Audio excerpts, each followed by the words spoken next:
பழத்தோட்ட ஊழியங்கள், கர்த்தரருளின ஊழியங்கள். திராட்சை பழத்தோட்ட ஊழியங்கள், கர்த்தரருளின ஊழியங்கள். அவரில் இழைத்திருந்து கனி கொடுப்போம், கர்த்தர் வாய்க்க செய்வார். அவரில் இழைத்திருந்து கனி கொடுப்போம், கர்த்தர் வாய்க்க செய்வார். துதி உமக்கே, துதி உமக்கே, துதி உமக்கே என்றுமே என்றும். துதி உமக்கே, துதி உமக்கே, துதி உமக்கே என்றுமே என்றும். துதி உமக்கே என்றுமே என்றும். துதி உமக்கே என்றுமே. சிறியவனை பொழுதிலிருந்தும் எளியவனை குப்பையிலிருந்தும் எடுத்து உயர்த்தி ராஜாக்களோடும் பிரபுக்களோடும் பந்திருக்க செய்கிற அருமை ஆண்டவர் இயேசு கிறிஸ்துவின் இனிதான நாமத்தினாலே இந்த சத்தத்தை கேட்கின்ற அனைத்து தேவனுடைய பிள்ளைகளுக்கும் என்னுடைய அன்பான வாழ்த்தல்கள். நீங்கள் கோடாக்கோடியை பெருகுவீர்களாக, உங்களுடைய பிள்ளைகள் கோடாக்கோடியை பெருகுவார்களாக என்று வாழ்த்துகின்றேன், ஆசீர்வதிக்கின்றேன். பிரித்துக்குரியவர்களே, கர்த்தருடைய பிரதான கிருபையினாலே நாம் இப்படியாக கெட்டப்பட்ட மக்களுக்கும் இவர்கள் நெருக்கத்தில் இருக்கிற மக்களுக்கும் ஆண்டுடைய அற்புதம் நடக்காதா, அதிசயம் நடக்காதா, ஏதாவது ஆண்டுடைய வார்த்தை கிடைக்காதா, விடுதலை கிடைக்காதா என்று வாடி நிற்கிற மக்களுக்காக கடந்த 28 வருடங்களாக ஊழியம் செய்ய ஆண்டவர் உதவி செய்து வருகிறார். கர்த்தருக்கே மகிமை உண்டாகட்டும். இம்மட்டும் நீங்களும் நம்முடைய நிகழ்ச்சிகளை பார்த்து அளித்து வருகிற ஆதரவிற்காகவும் நன்றிகளை செலுத்திக் கொள்கிறோம். பிரித்துக்குரியவர்களே, இந்த வாரம் 2வது சனிக்கிழமையாக இருக்கிறபடியினாலே வருகின்ற சனிக்கிழமை காலை 10 மணிக்கு மார்த்தாண்டம் பகுதி வெட்டுமணி ஜங்ஷன் அந்த பாலத்துக்கு கீழாக அந்தோனியார் கோயில், வெடிவச்சான் கோயிலுக்கு போகிற வழியில் ஒய்எம்சே ஹால் இருக்குது. வெளியே ஆட்டோ ஸ்டாண்டாக இருக்கும், எத்தாப்பில் ஒரு பூக்கடை இருக்கும். நீங்கள் உள்ளே வந்தீங்கன்னா லெஃப்ட் சைடில் சத்தமாக கேட்கும். கொஞ்சம் நடந்து வந்தோம், அங்கே ஒரு கூட்டம் நடக்கும். அந்த கூட்டத்திற்கும் நமக்கு எந்த சம்பந்தம் கிடையாது. அதனால் அங்கே போய் நீங்கள் ஏமாந்துடாதீங்க. உள்ளே வந்து வலது பக்கமாக படிகளை ஏறி வருவீர்கள் என்றால் மேலே நடக்கிற கூட்டத்தில் தான் அடியார் இருப்பேன். அதுதான் நம்முடைய கூட்டம். அங்கேயே வைத்து நம்முடைய விடுநாள் கூட்டங்கள் நடைபெறும். கூட்டத்தின் இறுதியிலே அடியார் உங்களுக்காக தனித்தனியாக பாரத்தோடு நான் ஜெபிப்பேன். அனைவருக்கும் மிக சிறப்பான விருந்து பரிமாறப்படும் என்பதையும் தெரிவித்துக்கொள்ள ஆசைப்படுகிறேன். பிரித்துக்குரியவர்களே, மார்த்தாண்டம் பகுதியை சுற்றி எக்கச்சக்கமான தேவனுடைய பிள்ளைகள் இருக்கிறாங்க.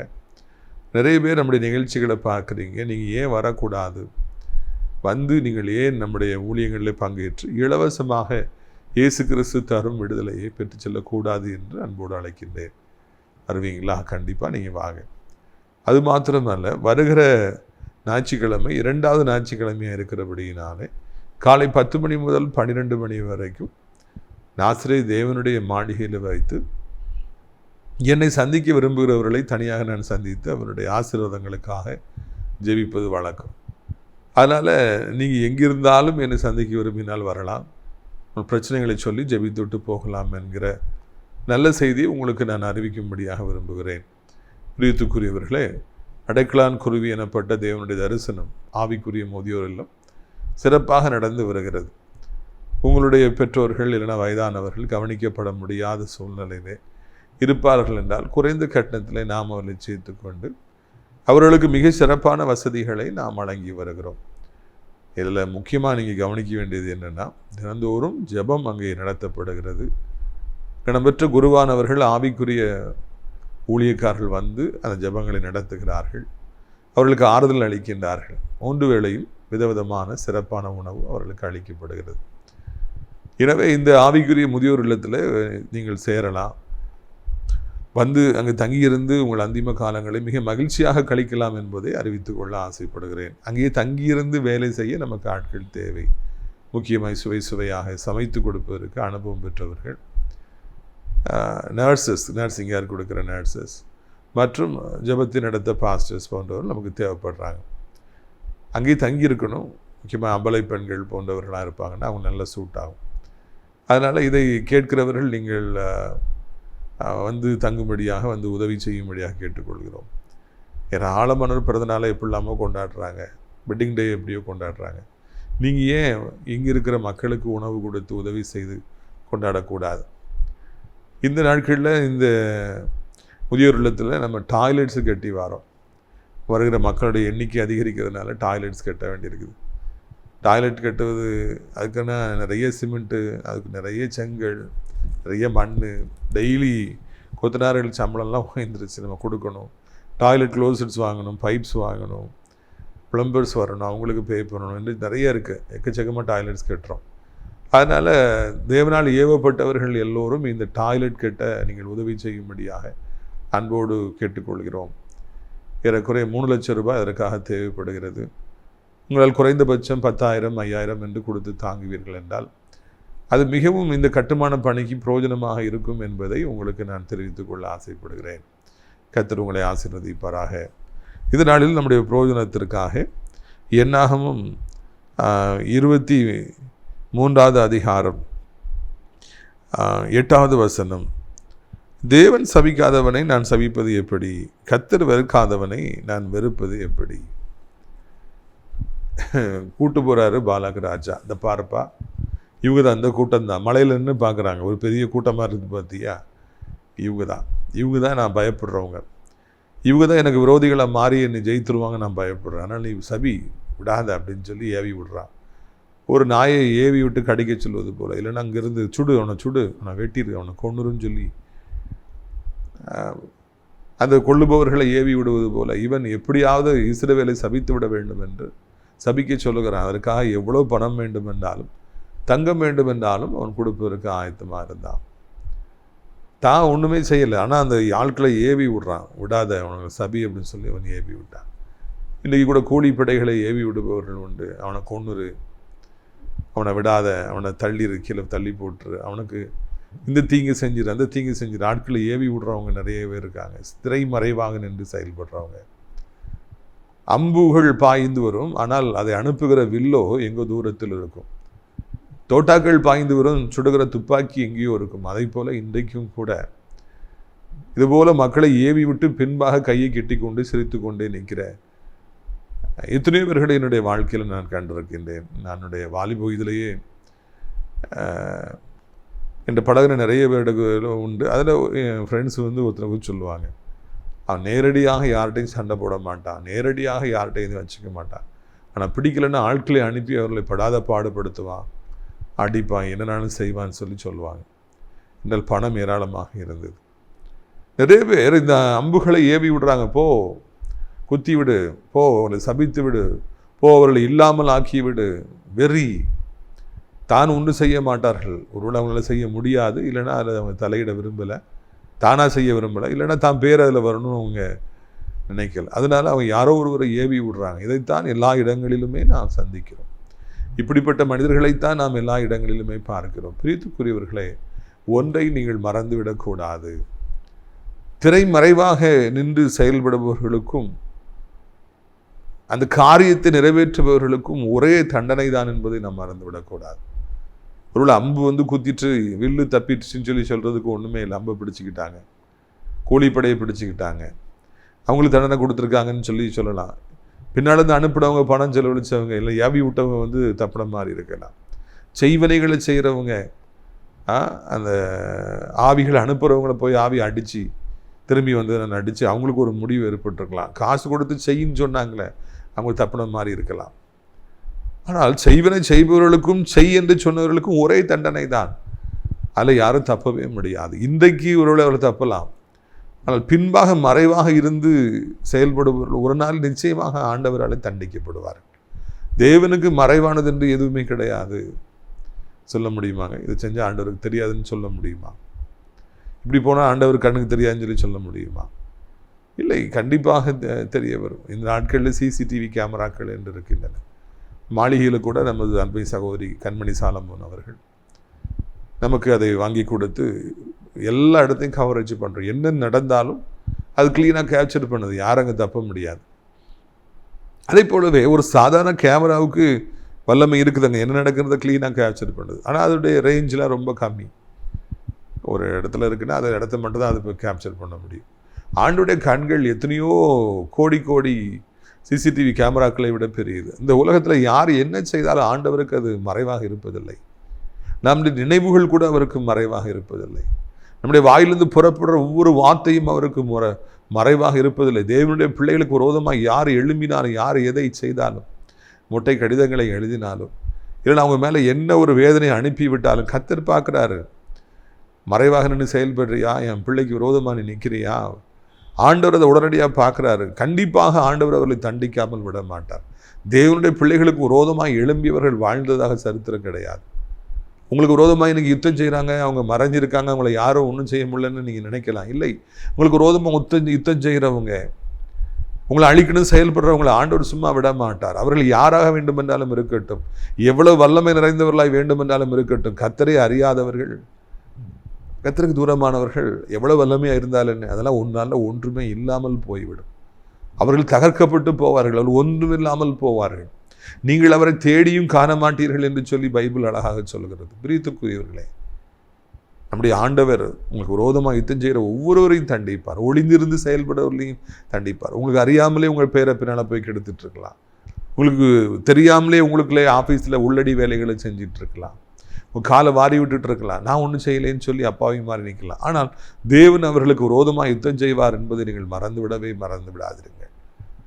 இந்த நாட்களிலே தேவனுடைய பிள்ளைகள் உற்சாகப்பட வேண்டும் என்பதற்காகவே இந்த பீலேயாமினுடைய சரித்திரத்திலிருந்து அவன் எப்படி தோற்று போனான் என்கிற அந்த காட்சிகளை உங்களுக்கு காண்பித்து ஆண்டவர் இந்த வார்த்தைகளை பேசுகிறார் என்று அறிந்து நான் ஆண்டவரை அதிகமாய் சோத்தரிக்கிறேன்.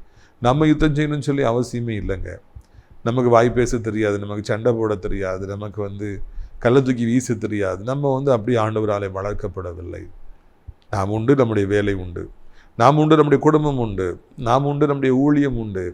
நான் ஆண்டவருக்காக இன்னும் எவ்வளவோ காரியங்களை செய்ய வேண்டும் என்கிற ஒரே ஒரு குறிக்கோளில் நம்ம வாழ்கிறோம். அப்படி இருக்கும் பொழுது பிரியத்துக்குரியவர்களை யார் என்ன செய்ய முடியும்? ஒருவரும் ஒன்றும் செய்ய முடியாது. எனவே நாம் சந்தோஷமாக வாழும்படியாக அழைக்கப்படுகிறோம். நமக்கு பின்னால் ஒருத்தர் எந்திரிச்சிட்டாங்கனாலே அவங்க முடிவை நம்ம காணலாம். நமக்கு தெரியாமல் கூட இருந்தால் கூட பரவாயில்லை, ஆண்டவங்களை விட மாட்டார். எனவே நாம் பயப்பட வேண்டுங்கிற அவசியம் இல்லை. இங்கே அந்த பீலேயாமை பாலகராஜா ஏவிட்டோன்னே அந்த பீலேயாம் சொல்கிறாரு, தேவன் சபிக்காதவனை நான் எப்படி சபிக்க முடியும்? கர்த்தர் வெறுக்காதவனை நான் எப்படிப்பா நான் வெறுக்க முடியும்? இந்த பீலேயாம் வந்துட்டான், இனி சீன் எல்லாம் மாறப்போகுது, எல்லாம் நமக்கு சாதகமாயிரும்னு பாலகராஜா தப்பு கணக்கு போடுகின்றான், மனக்கணக்கு போடுகின்றான், மனப்பால் கொடுக்கின்றான். ஆனால் ஒரு நிமிஷத்தில் தகர்ந்து போகுது.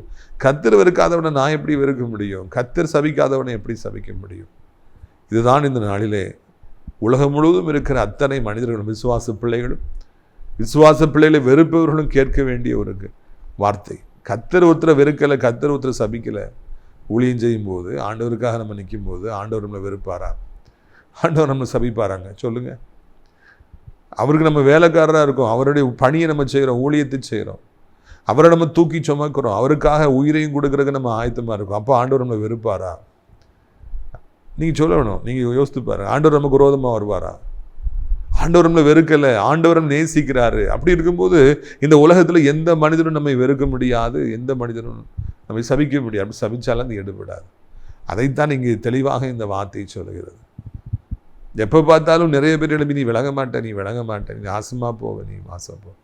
நம்ம ஊர் லாங்குவேஜில் சொன்னால் நீ மண்ணாளி போயிடுவேன். இன்னைக்கு காலையில் ஒரு சிஸ்டரை சந்திச்சு அவங்க வருத்தத்தோடு பேசிகிட்டு இருந்தாங்க, வயசான அம்மா.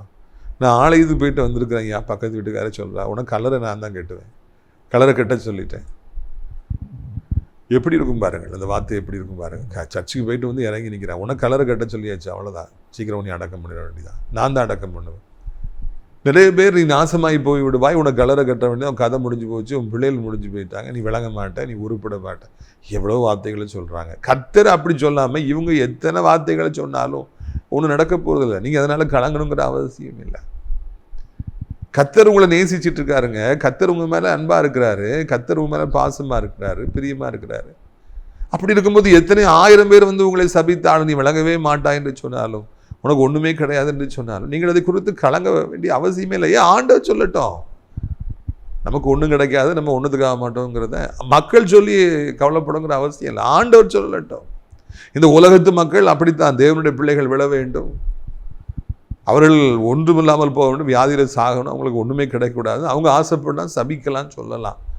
கர்த்தர் சொல்லலையே. இதைத்தான் உங்களுடைய வாழ்க்கையில் நீங்கள் மனதில் கொள்ள வேண்டும். எத்தனை 1000 பேர் பகைத்தால் என்ன, எதிராய் வந்தால் என்ன, யுத்தம் செய்தால் என்ன, ஆண்டவர் உங்கள் பக்கமாக இருக்கிறார். அவர் உங்கள் மேலே பிரியமாக இருக்கிறார். அவர் உங்கள் மேலே நேசமாக இருக்கிறார். அவர் உங்களை தன் கை மேலே போட்டு உங்களை பாசமாக பிடிச்சு வச்சுருக்கிறார். செட்டைகளால் மூடி இருக்கிறார். அப்போ எந்த மனுஷனும் உங்களை ஒன்றுமே செய்ய முடியாது. விஐபிஸ் ஆஃப் திஸ் வேர்ல்டு, மிகவும் முக்கியமான மனிதர்கள் யார் என்றால் கர்த்தருடைய பிள்ளைகள். யார் ஊழியம் செய்கிறாங்களோ அவர்கள் தான் விஐபிஸ். யார் கர்த்தருக்காக ஓடுறாங்களோ, கர்த்தரை தூக்கி சுமக்காங்களோ, யார் ஆண்டவருக்காக என்ன பணியை செய்ய முடியும்னு காத்து நிற்காங்களோ அவர்கள் தான் ஆண்டுடைய பார்வையிலே விலையேற பெற்றவர்கள். அவர்களை சுற்றித்தான் இந்த உலகம் சுழல்கின்றது. The world revolves around the people whom God loves and whom do ministry.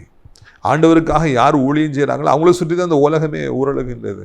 யோனாவை சுற்றி தான் அந்த கப்பலே, யோனாவை நிமித்தமாக அந்த கப்பலில் இவ்வளோ மாற்றங்கள் வந்தது. அங்கே எத்தனையோ ஆபத்துகள் வந்த பொழுது பவுல் அப்போஸ்தலன் பிரயாணப்பட்ட பொழுது, கப்பலில் பிரயாணப்பட்ட பவுல் இருக்கான், என் மகன் இருக்கிறான். அப்போது அந்த ஒரு காரணத்துக்காக மன்னித்து எத்தனையோ நூற்றுக்கணக்கானவர்களை, கைதிகளை, நூற்றுக்கு அதிபதியை, கப்பலில் வேலை செஞ்சவங்கள ஆண்டவர் காப்பாற்றினார். என் மகன் பால் அங்கே இருக்கிறான், ஓகே பால் இருக்கிறதுனால விட்டுரு, அவங்கள விட்டுரு, நீ மழையை பெய்ரு, சூரியனை வா, நட்சத்திரமே வான்னு கூப்பிட்றாரு. ஒன்று எல்லோரும் வந்துடுறாங்க, மழை ஓடி ஒளிந்து கொள்கிறது, அவரெல்லாம் தப்பிச்சிடுறாங்க. உங்களுக்காக ஆண்டவர் செய்கிற காரியங்கள் பயங்கரமாக இருக்கும். உங்களுக்காக ஆண்டவர் செய்கிற யுத்தங்கள் பயங்கரமாக இருக்கும். உங்களோடு கூட ஆண்டவர் இருந்து உங்களை பாதுகாப்பார். எத்தனை எதிர்ப்புகள் வந்தாலும் மத்தியில் கடந்து போகும்படியே உங்களை அரவணைத்து தன் கையினாலே மூடிக்கொண்டு பாதுகாத்து கொண்டே அவர் செல்வார். சில காரியங்கள் வெளியரங்கமாக இருக்கலாம், உங்களுக்கே தெரியாமல் இருக்கலாம். உங்களுக்கு ரோதி எழுந்தவங்க விழுந்தது நீங்கள் பார்க்காம இருக்கலாம். சில நேரங்களில் கண்ணால் காண்பீர்கள். கர்த்தர் யுத்தம் செய்து அவர்களை வெட்டி போடுவதை நீங்கள் கண்ணாலே காண்பீர்கள். அதுதான் இந்த இடத்துல நம்ம வாசிக்கிறோம். 2வது பாருங்கள், 9வது வசனம், யாத்திரை எண்ணாகம் 23:9. கண்மலை உச்சியிலிருந்து நான் அவனை கண்டு குன்றுகளிலிருந்து அவனை பார்க்கின்றேன். அந்த ஜனங்கள் ஜாதிகளோட கலவாமல் தனியே வாசமாக இருப்பார்கள்.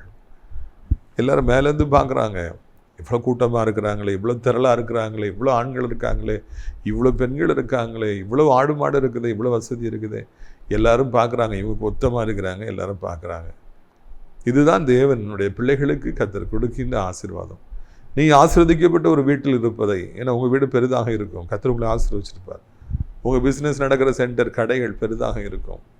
எல்லாரும் தூரத்தில் நின்று பார்ப்பாங்க, ஓ கர்த்தர் இவங்களை ஆசீர்வதிச்சிருக்கிறாங்கன்னு சொல்லி எல்லாரும் பேசிக்கொள்வார்கள், கண்களால் பார்ப்பாங்க.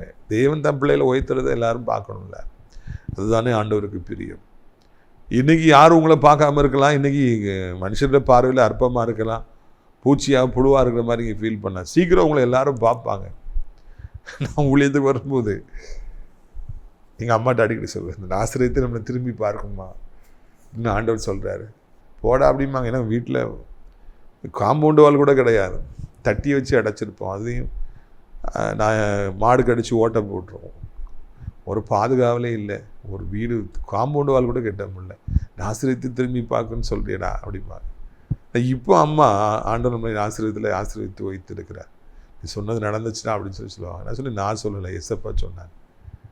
எல்லாரும் நம்மை திரும்பி பார்க்கும்படியாக, எல்லாரும் நம்மளை ஆச்சரியமாய் பார்க்கும்படியான ஒரு காலங்கள் வரும். இன்னைக்கு நான் ஒரு புழு, நான் பூச்சி, நான் ஒரு குப்பை புழுதி, என்னையா மக்கள் பார்க்க போகிறாங்க நீ நினைக்கலாம். அந்தளவுக்கு முக்கியமற்றவராக நீங்கள் வாழ்ந்துக்கிட்டு இருக்கலாம், சம்பாத்தியம் இல்லாதவராக வாழ்ந்துக்கிட்டு இருக்கலாம், வியாதிப்பட்டவராய் வாழ்ந்துக்கிட்டு இருக்கலாம், ஒன்றுமே இல்லாத ஒரு நபராக நீங்கள் வாழ்ந்து கொண்டு இருக்கலாம். பயப்படாதீங்க, ஆண்டவர் உங்களை ஆசீர்வதிப்பார், ஆண்டவர் உங்களை கனப்படுத்துவார், ஆண்டவர் உங்களை உயர்த்துவார் என்கிற நல்ல செய்தியை நான் அறிவிக்கும்படியாக விரும்புகிறேன். நிறைய பேர் உங்களை ஆச்சரியத்தோடு பார்ப்பாங்க, உங்களுடைய வீட்டை ஆச்சரியத்தோடு பார்ப்பாங்க, உங்கள் பிஸ்னஸ், உங்கள் பிள்ளைகளை ஆச்சரியத்தோடு பார்ப்பாங்க. குறியவர்களே, இது நடக்கலன்னு வைங்க, கர்த்தர் என் மூலமாக கொடுக்குற வார்த்தை பொய் என்று சொல்லி ஆகிவிடும். ஒரு நாள் வரும்போது எல்லாரும் உங்களை ஆச்சரியப்பட்டு பார்க்கும்படியான ஒரு சூழ்நிலை வரும்.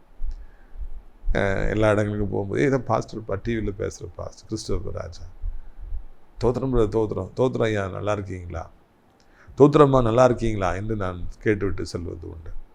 பிரியத்துக்குரியவர்களே, தேவனுடைய ஊழியத்தை செய்கிற பொழுது, கர்த்தருக்கு பிரியமாக இருக்கிற பொழுது, நீங்கள் இஸ்ரவேலாக யாக்கோபாக இருக்கிற பொழுது எல்லாரும் உங்களை பார்ப்பாங்க, மேலேருந்து பார்ப்பாங்க, அங்கேருந்து பார்ப்பாங்க. தேவன் எவ்வளோ வைத்திருக்கார், எவ்வளோ ஆசீர்வதித்திருக்கிறார் என்று சொல்லி இதைத்தான் இந்த நாளிலே ஆண்டவர் என்னோடும் உங்களோடும் பேசுகிற நல்ல தெய்வமாக இருக்கின்றார். மேலேருந்து பார்க்குறாங்க, எல்லாரும் பார்த்துட்டு அவங்க சொல்கிறாங்க. அதில் முக்கியமாக நம்ம கவனிக்க வேண்டிய காரியம் பாருங்கள், ஜனங்கள் ஜாதிகளோட கலவாமல் தனியாக வாசமாக இருப்பார்கள். இதில் நம்ம யோசிக்க வேண்டிய காரியம் என்னவென்றால், இவர்கள் ஜாதிகளோடு கலவாமல் தனியாக வாசமாக இருப்பாங்க. யூதா கோத்திரம் இருக்குது, ரூபன் கோத்திரம் இருக்குது, தான் கோத்திரம் இருக்குது, நப்தலி கோத்திரம் இருக்குது, யாசேர் கோத்திரம் இருக்குது, 12 கோத்திரம் அப்படி மொத்தமாக எல்லாம் அப்படி பஞ்சாக அப்படி இருக்காங்க. ஆனால் அவங்க வேறு யார்கிட்டையும் போயிட்டு கலக்க மாட்டாங்க. அவர் ஒரு கோத்திரத்துக்குள்ள அவங்க கலந்துக்குவாங்க. கர்த்தரை அறியாதவர்களோடு அவர்கள் ஒரு பொழுதும் கலந்தது இல்லை. அவர்கள் எப்பொழுதும் இஸ்ரவேலாகவே இருந்தார்கள். அவர்கள் வெளியே போகலை, பொண்ணு கொடுத்து பொண்ணு எடுக்கலை. அவர் பிரித்தெடுக்கப்பட்ட ஒரு வாழ்க்கையை வாழ்ந்தார்கள் என்று இங்கே உயர்வாக சொல்லப்படுவதை பார்க்கிறோம். ஜாதிகளோடு கலவாமல் இருக்கணும். கர்த்தரை அறியாதவங்க வீட்டில் போயிட்டு பொண்ணு எடுக்கிறதோ பொண்ணு கொடுக்கிறதோ மிகப்பெரிய அழிவையும் நாச மோசத்தை கொண்டு வரும். ஒரு திருமணம் நடக்கிறது என்றாலே கர்த்தரை அறிந்தவர்களோடு அது கலக்கப்பட வேண்டும். அவங்க எப்படிப்பட்டவங்க, அவங்க எந்த ஊர், அதெல்லாம் ரெண்டாவது. கர்த்தருடைய பிள்ளைகளோடு கலவ வேண்டும், ஒன்று சேர வேண்டும், சந்ததிகள் பரிசுத்த சந்ததி உருவாக வேண்டும். அதைத்தான் சொல்கிறோம், ஜாதிகளோடு கலவாமல், இந்த உலகத்து மக்களோடு கலவாமல். கர்த்தரை அறியாதவர்களோட கலந்தீங்கன்னா அது மிகப்பெரிய ஆபத்தை கொண்டு வரும், மிகப்பெரிய பிரச்சனைகளை கொண்டு வரும். ஏதோ ஒரு வேகத்தில் அப்படிப்பட்டவர்களை திருமணம் செய்து இன்றைக்கு கண்ணீர் வடிக்கிற எத்தனையோ பெண்களை நான் அறிவேன். கேட்காம போயிட்டேனே, நான் தப்பு செஞ்சிட்டேனே. இன்றைக்கு அவர்கள் கலங்குறாங்க, இன்றைக்கு அவங்க வருத்தப்படுறாங்க, நான் அன்னைக்கு அப்படி செஞ்சிருக்க கூடாது, அப்படி ஒரு முடிவு எடுத்துருக்கூடாது. என்ன பிரயோஜனம்? ஒரு பிரயோஜனமும் இல்லை. இதை நீங்கள் மனதிலே கொண்டு செயல்பட வேண்டும் என்று உங்களை அன்போடு கூட நான் கேட்டுக்கொள்கிறேன். பிரியத்துக்குரியவர்களே, தேவன் இந்த நாளிலே நம்மோடு கூட அவர் பேசுகிறார். நம்ம இந்த உலகத்து மக்களை போய் வாழ முடியாது, அவங்களோட கலவ முடியாது. ஒரு 5-6 பேர் பேசிகிட்டு இருக்காங்க, டெய்லி மணிக்கணக்காக ஒரு 10 பேர் பேசிகிட்டு இருக்காங்க.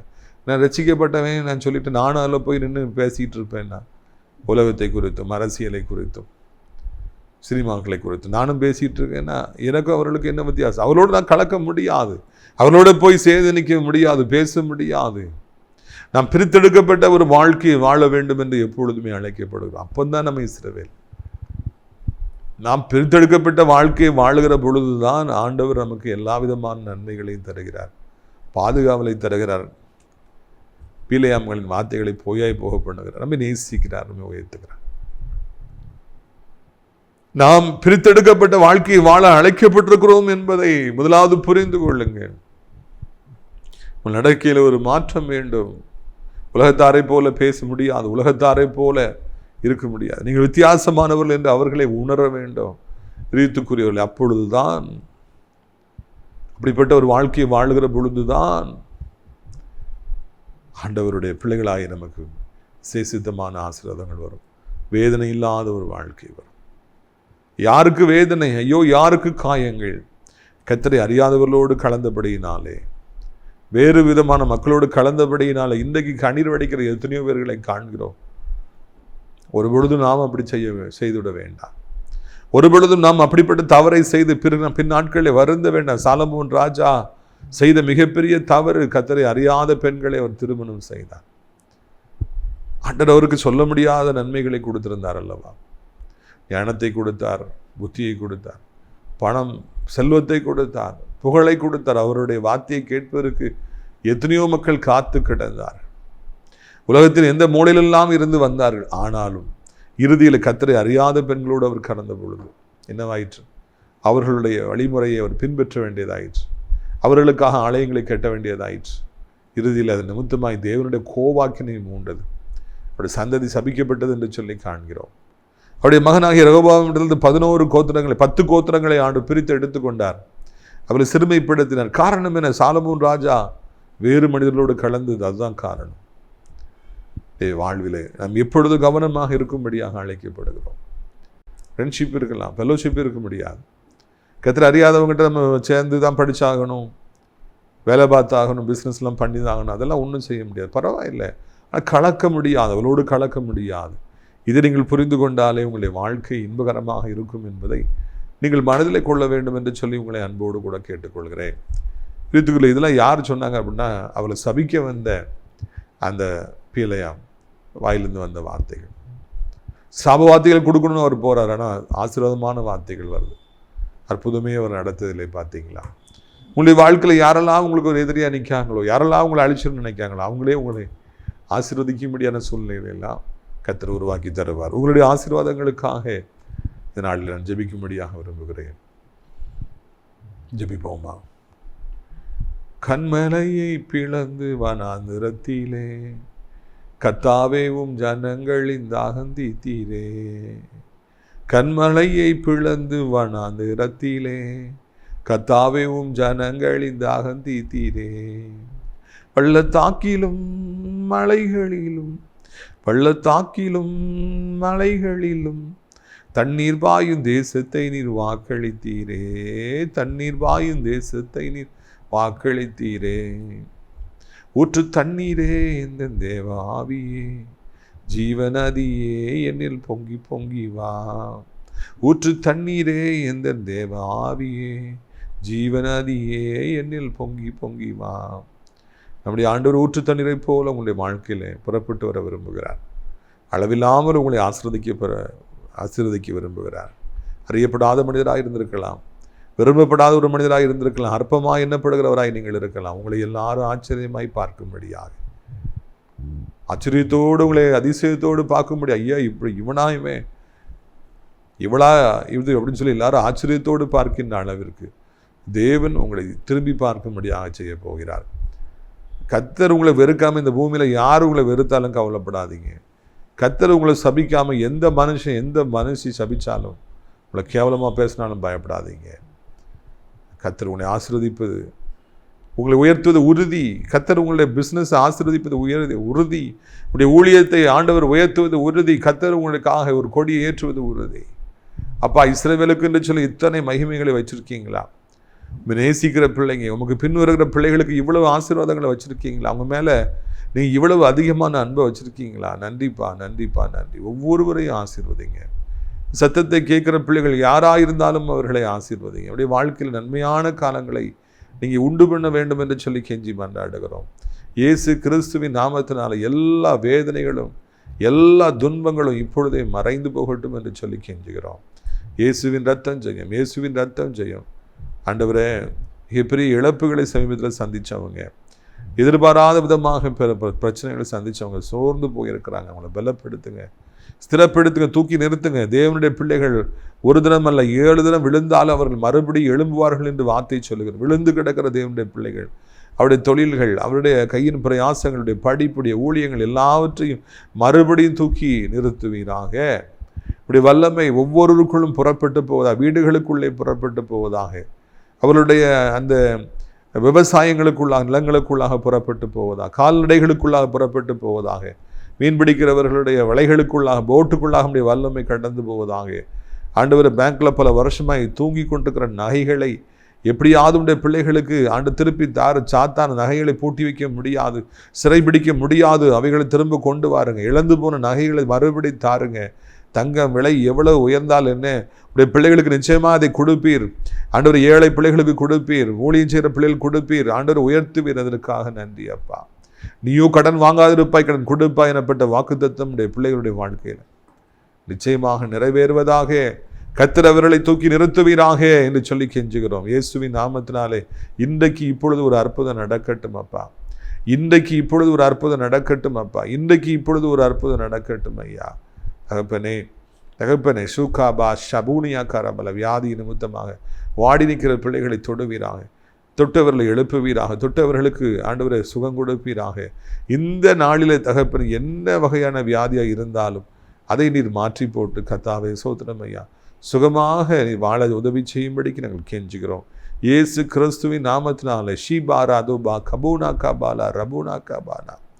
ஆண்டவருடைய நாமத்தில் என்ன வியாதியாக இருந்தது, மருத்துவரால் கைவிடப்பட்ட நிலைமையில் இருந்தாலும், ஆறாத புண்ணாக இருந்தாலும், கட்டியாக இருந்தாலும், எதுவாக இருந்தாலும் இப்பொழுது கர்த்தர் சுகம் கொடுத்து பிள்ளைகளை ஆண்டவரை ஆசீர்வதித்து சுகமாக வாழ செய்ய, பல வருடங்கள் ஆரோக்கியத்தோடு வாழ உதவி செய்யுங்க. சுகரு, கொலஸ்ட்ரால், யூரியா, கிரியாட்டின் எல்லாம் மறையட்டும் அப்பா. பிள்ளைகள் விடுதலையோடு கால் வீக்கங்கள், கை வீக்கங்கள் வற்றி போகட்டும் அப்பா. வாதம், பக்கவாதம், முடக்குவாதங்கள் மறையட்டும். தைராய்டு, ஃபைப்ராய்டு, கேன்சர் கட்டிகள் மறையட்டும். பிள்ளைகள் பயந்து கொண்டிருக்கிற காரியங்கள் ஒன்றுமில்லாமல் போகட்டும். மலை போல வருகிற பிரச்சனைகள் பனி போல விலகி போகட்டும். படிக்க முடியலையே, படிப்பில் கவனம் செலுத்த முடியலையே, பிள்ளைகள் உதவி செய்யுங்க. ஆண்டவரை வாழாக்காமல் தலையாக்குங்க, கீழாக்காமல் மேலாக்குங்க. உடைய பிள்ளைகள் எதிர்பார்த்துக்கிற வேலை வாய்ப்பை ஏற்படுத்தி கொடுங்க. கேம்பஸ் இன்டர்வியூவில் வேலை தாங்க. வேலை இழந்து போனவங்களுக்கு வேலையை தாருங்க. பிஸ்னஸ் ஆசீர்வதிங்க, பெருகட்டும். ஆண்டவரை டிரான்ஸ்ஃபர் தாருங்க, ப்ரமோஷன் தாருங்க, சம்பளத்தை தாருங்க, உயர்த்துங்க. உடைய பிள்ளைகளை அளவில்லாமல் ஆசீர்வதிங்க. நான் இன்று முதல் உன்னை ஆசீர்வதிப்பேன்னு சொன்னவர் அப்படியே செய்யுங்க. வாலிப பிள்ளைகள் வாலிபத்தின் பாவங்களில் சிக்கி போதை அடிமைத்தனம், கஞ்சா அடிமைத்தனம், தகப்பனே மொபைல் ஃபோன் அடிமைத்தனம், பைக்கில் வேகமாக போகிறது, ராஜா ஒரு நிமிஷத்தில் உயிர் போயிடும். அதை உணர்கிற உணர்வுள்ள இருதயத்தை தாரும். பெற்றோர்கள் எவ்வளோ கனவோடு இருக்கிறாங்க ராஜா, அதை காத்துக்கொள்ளுங்க. வயதானவர் கீழே விழுந்து விடாதபடி, கால்கள் முறிந்து விடாதபடி, இடுப்பு முறிந்து விடாதபடி, அடிபட்டு விடாதபடி கத்திர 2 கைகளை ஏந்தி கொள்ளுங்க. இப்போ 2 நாட்களாக திருமணம் ஆகவில்லையே, குழந்தை இல்லை என்று தவிப்பவர்கள், சொந்த வீட்டிலே தவிப்பவர்கள் கற்பத்தை செய்யுங்க. உலகம் முழு இருக்கிற அத்தனை நாடுகளை ஆசீர்வதிங்க தகப்பனே, அத்தனை மக்களை ஆசீர்வதிங்க. இந்த தாய் திருநாட்டு தமிழ்நாட்டுக்காக ஜெபிக்கிறோம். எல்லா மதத்தோரையும் மொழி பேசுகிறவங்களையும் ஆசீர்வதிங்க. ஆண்டவரே சோத்திரம் ஐயா. ஆண்டவரே அனைத்து ஊழியக்காரர்கள், அனைத்து விசுவாச பிள்ளைகள், ஆலயங்கள், திருச்சபைகள் எல்லாம் செழித்திருக்கட்டும். ஆசிரியர் திராட்சைப்பழத்தோட்ட ஊழியர்கள் நேசிக்கிற, நாள்தோறும் நம்முடைய நிகழ்ச்சிகளை பார்க்கிற, அறிமுகப்படுத்துகிற, ஜெபத்தாலை காணிக்கையில தாங்குகிற, வாலண்டியராக இருக்கிற ஒவ்வொருவரையும் ஆசீர்வதிங்க. அடைக்கலான்குரிய முதியோரத்தில் தங்க அநேகரை அழைத்து கொண்டு வாருங்க. வேலை செய்ய அநேகரை அழைத்து கொண்டு வாருங்க. டாய்லெட் கட்டி முடிக்கப்படாததுக்கான தேவையை சந்திக்க ஜெபிக்கிறோம். கர்த்தர் மகிமைப்படுங்க. இரட்சகர் இயேசுவின் மூலம் ஜெபிக்கிறோம் நல்ல பிதாவே. என் ஆத்மாவை கர்த்தரை சோத்திரி, என் முழு உள்ளமே அவருடைய பரிசுத்த நாமத்தை சோத்திரி. என் ஆத்மாவை கர்த்தரை சோத்திரி, அவர் செய்த சகல உபகாரங்களையும் ஒருபொழுதும் மறவாதே. கர்த்தராகிய இயேசு கிறிஸ்துவின் கிருபையும் பிதாவாகிய தேவனுடைய அன்பு பரிசுத்த அந்யோன்ய ஐக்கியமான பிரசன்னம் உங்கள் அனைவரோடும் இன்றைக்கு சதா காலங்களிலும் நிலைத்திருப்பதாக. அல்லேலூயா, அல்லேலூயா. God bless you.